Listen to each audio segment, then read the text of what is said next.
MSP को लेकर फर्जी किसान नेताओं ने पिछले 4 महीने में जितनी बातें भी आपको बताई हैं वो सारी गलत प्रूव होने वाली हैं सबूतों के साथ। पहले किसान हितैषी नेता यानी कि लाल बहादुर शास्त्री ने 1965 के अंदर सबसे पहले गेहूं की एमएसपी 54 रुपए फिक्स की। उस समय तो कोई स्वामीनाथन आयोग भी नहीं था, तो फिर ये 54 रुपए आखिर आया कहां से था? बात असल में ये थी कि चाइना का वॉर इंडिया हार चुका था और डॉलर की बहुत ज्यादा कमी हो चुकी थी इंडिया के अंदर। नेहरू जी की फॉरेन पॉलिसीज उस समय काम नहीं आई थी, एक तरीके से फेल हो चुकी थी और इंडिया के अंदर फूड ग्रेन्स की कमी अलग से थी। मतलब देश के अंदर डॉलर की कमी थी जिससे अनाज खरीदा जा सके और अनाज की कमी थी जिससे पेट भरा जा सके।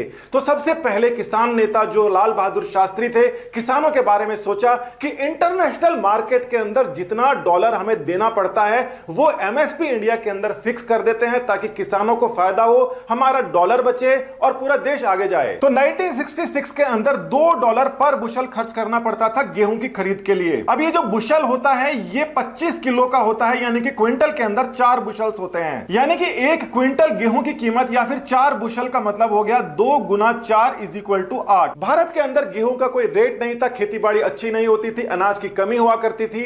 उस समय $8 के कितने रुपए हुआ करते थे? तो उसका जवाब यह है 1964 में $1 के 6 रुपए हुआ करते थे। तो $8 के कितने हो जाएंगे? ये हो जाएंगे 6 गुना 8। तो इसका मतलब यह है किसान हितैषी लाल बहादुर शास्त्री जी ने कहा कि जो पैसा हम बाहर वालों को दे रहे हैं हम वही पैसा यहां वालों को देंगे ताकि यहां का मार्केट सुधर सके, किसानों को पैसा मिल सके और इतना पैसा हमें तो वैसे भी खर्च ही करना है। अब हम आ जाते हैं 2004 से 2006 के बीच में, जब मनमोहन सिंह जी के परम मित्र स्वामीनाथन जी ने एक रिपोर्ट पेश की थी जिसको हम स्वामीनाथन आयोग के नाम से जानते हैं। समय के साथ में डॉलर काफी ऊपर चले गया और जो किसानों को एमएसपी मिला करती थी वो इंटरनेशनल मार्केट से बहुत नीचे आ गई। अब इसको ऊपर जाने के लिए क्या तरीका लगाया जाए, क्योंकि विपक्षी पार्टियां हो चाहे खुद की पार्टियां, उनको समझाने के लिए कोई ना कोई नई कैलकुलेशन बतानी जरूरी थी। तो किसानों के परम हितैषी अर्थव्यवस्था के माहिर मनमोहन सिंह जी को यह पता था कि इस समय यहां पर रेट क्या चल रहा है। $150 प्रति टन यानी कि 15 रुपए प्रति क्विंटल इंटरनेशनल मार्केट के अंदर उस समय गेहूं का रेट चल रहा था। जो डॉलर उस समय 45 रुपए का था और 15 का भाव चल रहा था, यह हो जाता है 675 प्रति क्विंटल। इंटरनेशनल मार्केट में 675 का मतलब करीब 700 रुपए होता है। इंपोर्ट करते हैं, कमीशन लगता है, अलग अलग जगह खर्चा होता है। इंडिया के अंदर उस समय करीब 630 रुपए का रेट चल रहा था, यानी कि इंटरनेशनल मार्केट से काफी कम जरूर था, मगर फिर भी देखा जाए तो 70 रुपए बढ़ाने का इसके अंदर जगह बाकी थी। तो स्वामीनाथन आयोग ने जो सिफारिश की वो भी करीब 70 रुपए ज्यादा एमएसपी दिलाने वाली थी किसानों को, यानी कि इंटरनेशनल मार्केट के बराबर करना इनका दोबारा से प्लानिंग थी जो कि किसानों के हित में थी। जिसके मन में थोड़ा सा भी डाउट है कि ये जानकारी ठीक नहीं है वो अपना डाउट इस बात से ठीक कर ले, एमएसपी उन्हीं क्रॉप्स की दी जाती है जिनकी इंटरनेशनल मार्केट के अंदर ट्रेडिंग होती है। आलू, टमाटर, प्याज, पालक की आज तक एमएसपी क्यों नहीं दी गई? इसी कारण से नहीं दी गई क्योंकि इंटरनेशनल मार्केट में उसकी ट्रेडिंग नहीं होती है। अब 2010 के अंदर जाके एक ऐसी समस्या आ जाती है कि 2013 में नेशनल फूड सिक्योरिटी एक्ट लेके आना पड़ता है। शास्त्री जी के समय डॉलर की कमी थी, दूसरी उत्पादन पूरा नहीं हो रहा था, तीसरा किसानों को इंटरनेशनल मार्केट के हिसाब से प्राइस नहीं मिल रहा था। अब समस्या यह आ गई थी 2010 के अंदर कि हमारा जो प्रोडक्शन है, जितनी हमें रिक्वायरमेंट है उसका 1.5 गुना होने लग गया था। इंटरनेशनल मार्केट से ज्यादा हम एमएसपी कर चुके थे, यानी कि हम एक्सपोर्ट तो कर नहीं सकते।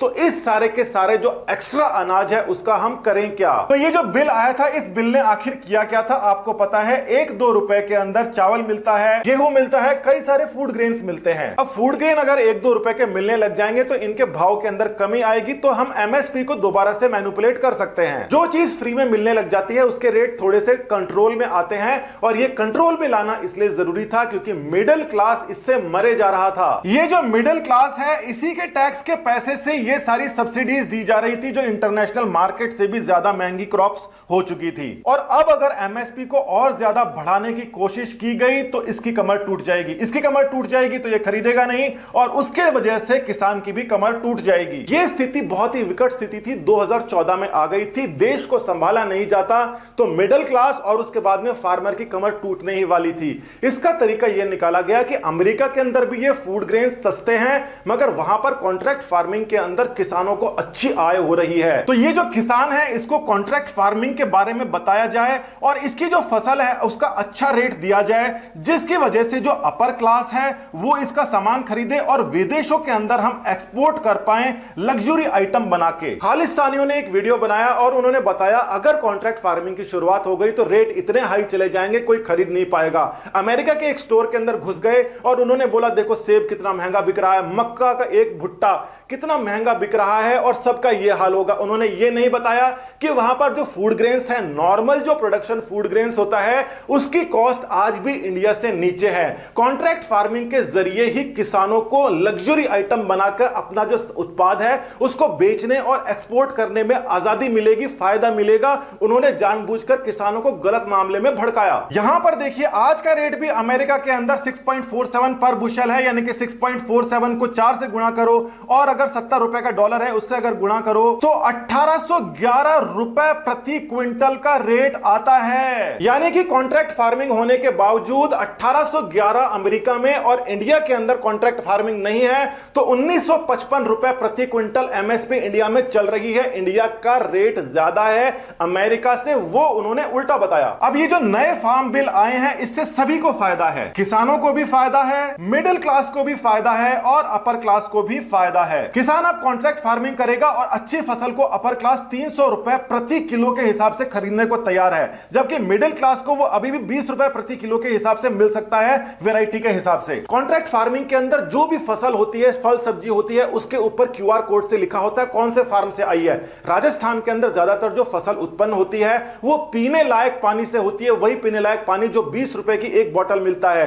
तो यहां की जो फसल है उसको 300 रुपए प्रति किलो के हिसाब से लोग खरीद पाएंगे क्योंकि ये बहुत ही साफ पानी से बनी फसल है। साथ ही के अंदर कुछ ऐसे भी फार्म्स होते हैं जो गंदे नाले से फसल की उत्पन्न करते हैं मगर मार्केट में आके वो सब कुछ मिल जाता है। अब वो वाली फसल और इस वाली फसल का एक रेट आप कैसे दोगे बताइए जरा। किसान अब क्वांटिटी ना बढ़ाकर क्वालिटी बढ़ाए, जिसका दाम उसको ज्यादा मिले, जिसका मुनाफा उसको ज्यादा मिले। 2010 के अंदर इंटरनेशनल मार्केट और इंडिया का मार्केट एक बराबर आ चुका था। अब जितना भी आगे एमएसपी दी जा रही है केवल और केवल मिडिल क्लास पे टैक्स लगाकर किसानों को सब्सिडी दी जा रही है। इससे मिडिल क्लास को छुटकारा चाहिए। 3 साल के अंदर मिडिल क्लास की कमर टूट जाएगी और टैक्स बढ़ाकर सब्सिडी दी गई तो, और किसान टूट जाएंगे 6 साल में अगर मिडिल क्लास टूट गई तो। इंटरनेशनल मार्केट के अंदर जो चीज बहुत सस्ती हो चुकी है उसको आखिर मिडिल क्लास क्यों खरीदेगी। 200 रुपए प्रति किलो दूध की धमकी देने वालों को यह बात अच्छी तरीके से पता है कि इंटरनेशनल मार्केट के अंदर 22 रुपए प्रति किलो बहुत ही अच्छी क्वालिटी का दूध मिल रहा है। और अगर इन फर्जी किसान नेताओं के चक्रों में आकर किसानों ने कोई भूल कर दी तो मिडिल क्लास को दूध देने के लिए किसान को मिल्क को